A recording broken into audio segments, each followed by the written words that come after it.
So, when you're working on the wheel, you want to make sure you're wedging your clay because our clay is always recycled.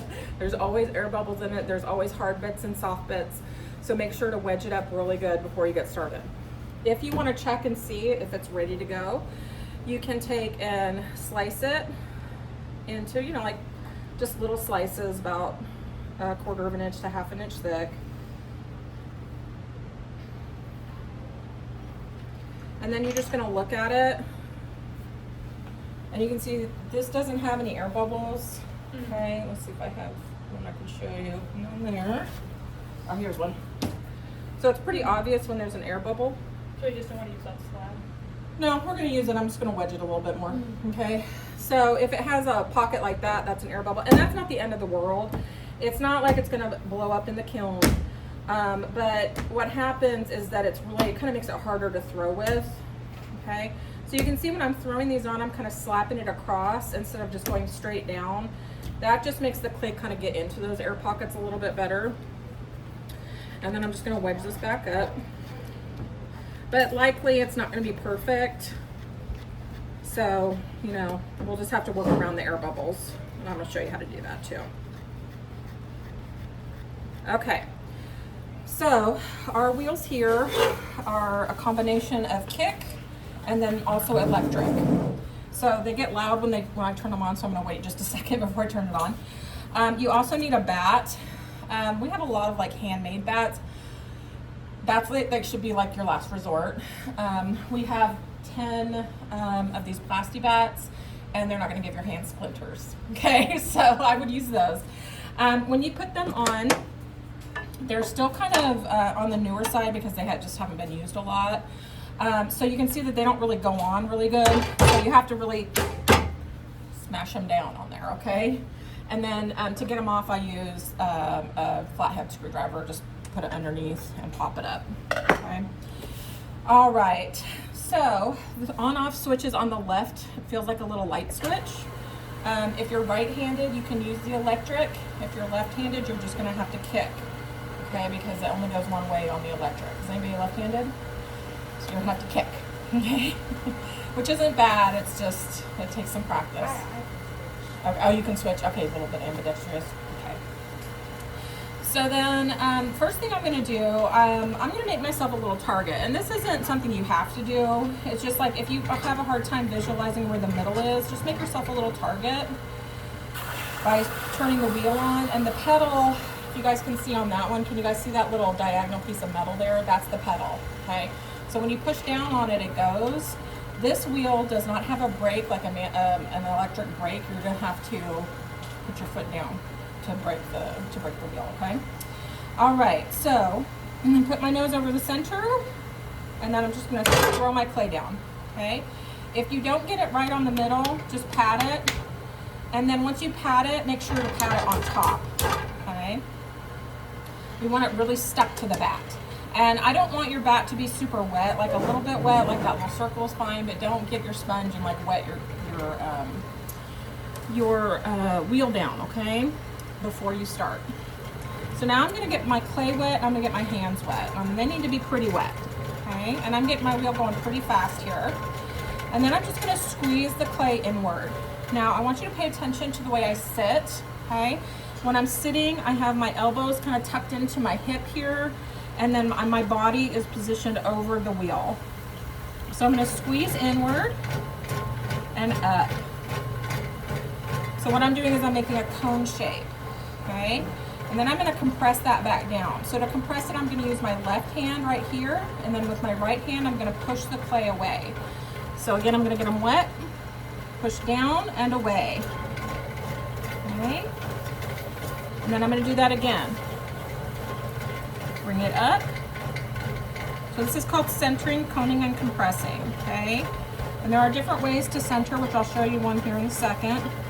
But coning and compressing is really important because it helps de-air your clay. It helps get all the particles arranged in a spiral, which is going to help you later on, okay? So you do want to do that.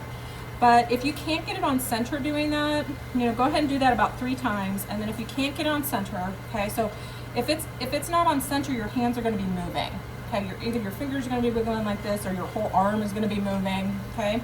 If you can't get it on center, what you're gonna do is take your wrists and put them together and then push the clay away from you and down at the same time. Okay, so I'm not even gonna use my fingers. I'm just gonna use my wrists to push away and down. Okay, and that just kind of knocks it on center and makes it so that I can then go back and kind of compress if I need to.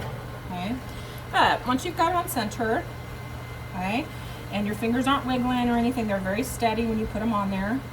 Now I'm ready to open the clay up. Okay, so I'm gonna find the middle with my thumbs and I'm just gonna gently press down in the middle and slowly, okay? I wanna go with the speed of the wheel. So what that means is the wheel needs to get around one rotation before I push down any, okay? And then around once, push down, around once, push down, okay? It looks very fluid because I've done this a really long time, but you can do that. Let it get around, push down a little bit. Let it get around, push down a little bit, okay? All right, so then I'm gonna switch to my finger and I'm gonna keep pushing down in the middle because my thumbs aren't long enough. Then, so it needs to be about 1/2 inch away from the bottom, so that's about like that. Remember, the same thickness as our pinch pots were, okay? Then I'm gonna widen that opening out. So I'm gonna take my finger and put it in the inside there, and then with my other finger, I always have 2 hands on the wheel, okay? So I'm never out here just touching it with one hand or doing one thing, you know, my other hand's over here. I always want 2 hands on the wheel. So I'm gonna put it all the way down on the bottom, and then I'm just gonna pull that wall towards me nice and slowly, okay? Then I'm gonna take my wooden rib, okay, and I'm gonna compress the floor of the pot. So I'm just pushing down so that the clay molecules are all pushed up tight up against each other. Because what happens is I'm kind of continually putting water on this. Water gets in the middle and it just sits there. And so what happens is that absorbs the moisture, it expands, and then when you're done with it and you're putting it to dry, it's going to shrink at a different rate than your walls, and it's going to cause a big old S crack down the middle. Okay, so if you get an S crack or a C crack, now it's why. Okay, so once I've compressed it, I'm going to go ahead and get that water out of the bottom. Every once in a while, just kind of get the water out of the bottom. Now I'm going to do a pull. So a pull is where you're taking that thick clay and you're pulling it up and making the wall thinner. Okay, there's a couple different ways I'm going to show you how to do this. So, but you always start with your left hand in the middle if you're right-handed. If you're left-handed, you're going to start with your right hand in the middle, and the wheel's going to be going the other way. Okay, so left hand in the middle, right hand on the outside. Now, you can do it with your fingertips, so where your hand's like this, or you can do it with your knuckle, where your hand's like this. People also do it with their hand where it's like this, but just use this part of your hand, don't use all of this, okay? All right, so I'm going to use my knuckle and I'm going to push, so my left hand is going to be slightly above my right hand, and then I'm just going to push in with my right hand and pull up, okay? So push in towards that middle hand and pull up.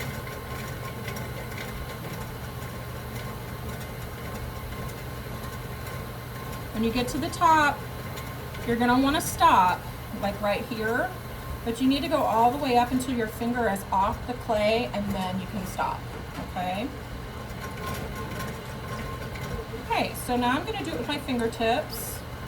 So my fingertips are right here, and then I'm just gonna put pressure from the outside towards that left hand again, and pulling that clay upward.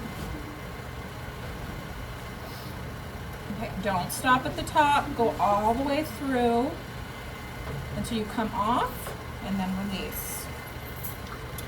Anytime you are on the wheel and you have your hands on it, and let's say you're doing something, let's say you're collaring it in, and see how it changes from a circle to an oval? Don't just release, okay? Because what happens is it gets off center. So what I want to do is I want to gently relax my hands, let the clay still spin, and then take my hands off, okay? And that's important every step of the way, all right? So it's just really gentle with your clay.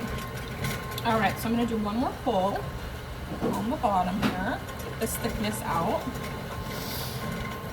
So I went back to my knuckle because I feel like I have a little bit more control, not control, but maybe a little bit more muscle with my knuckle than I do with my fingers.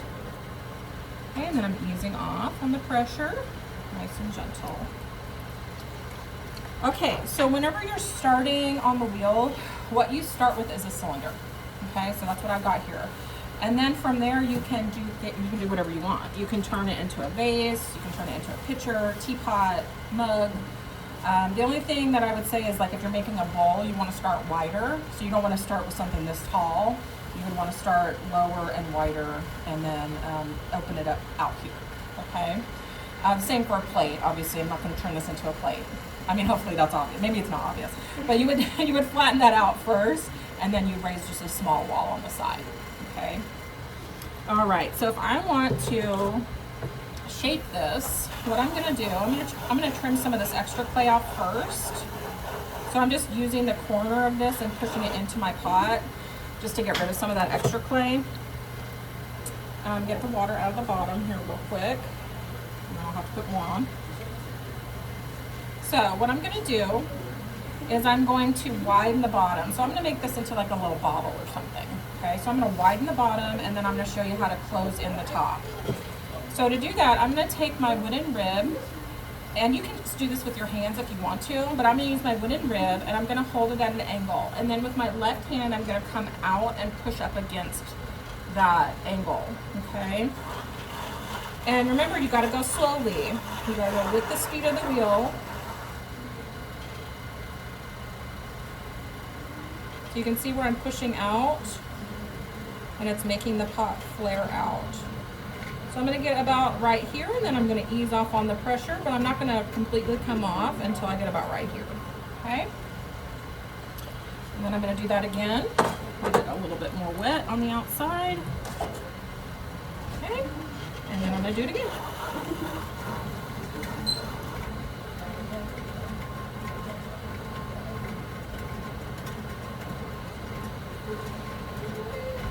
One more time. So you can see I'm stretching the clay really slowly. I'm not trying to do it all in one motion. I like that. I'm going to leave it like that. And then up at the top here, like I said, I'm going to collar this in. So collaring it in is where you're taking the clay from out here and you're pushing it inward. Okay?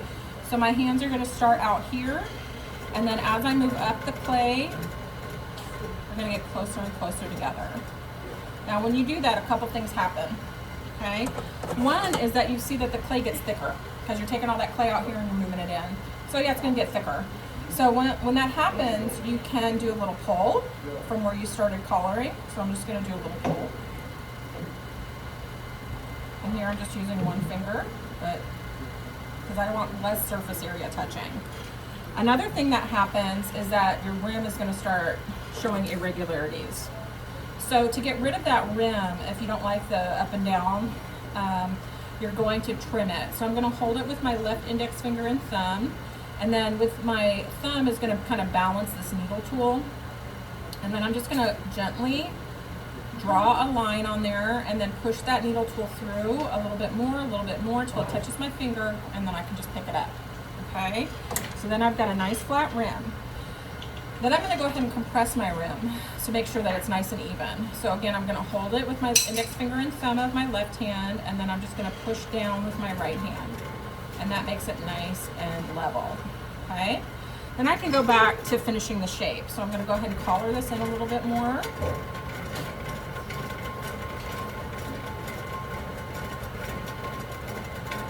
Okay. Before I get too far in, I'm going to go ahead and add a little detail I like to add. So I'm going to take my wooden rib, and I'm just going to push in on the outside and pull out on the inside, and that's going to give me like a little hump there. And then I'm just going to use the side of the wooden rib to kind of help curve that a little bit. Then I'm going to come up here and just do another little collar. One more little pull.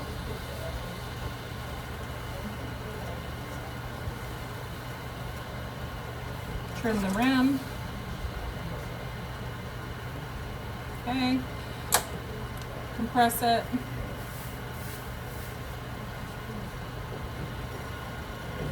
Okay, That and looks good. Thank you. Then I'm going to take my metal rib and I'm just going to refine the form a little bit and get some of the slip off the surface. So I'm just curving it like this and using that curve to just kind of refine the shape a little bit.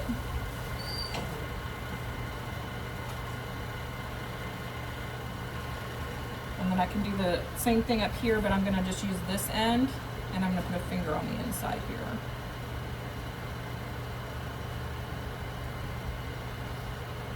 And getting rid of that slip, it's not necessary, it's just an extra step. It kind of makes the shape, or makes the surface so that you can touch it a little bit quicker. That's the only reason, really. Okay, 2 other things and then I'll be done. So the last thing I want to do on the bottom, there's a lot of extra clay down there. I could feel it when I was pulling, but with this clay body, you kind of have to work fast. You can't let it get too saturated with water or it will collapse on you. So I didn't want to keep working on it. So now I'm going to go ahead and trim some of that off. So I'm going to use my wooden knife and I'm going to use the blade edge and the little point. I'm going to start higher than where I want to start cutting in and just let that blade kind of run on the side of the pot and then ease the tip into the clay. And then as you're going down, you want to really hold it steady and just kind of cut into the pot where you want that extra clay gone. And then you'll have like a ring around your pot. So I can just take that off.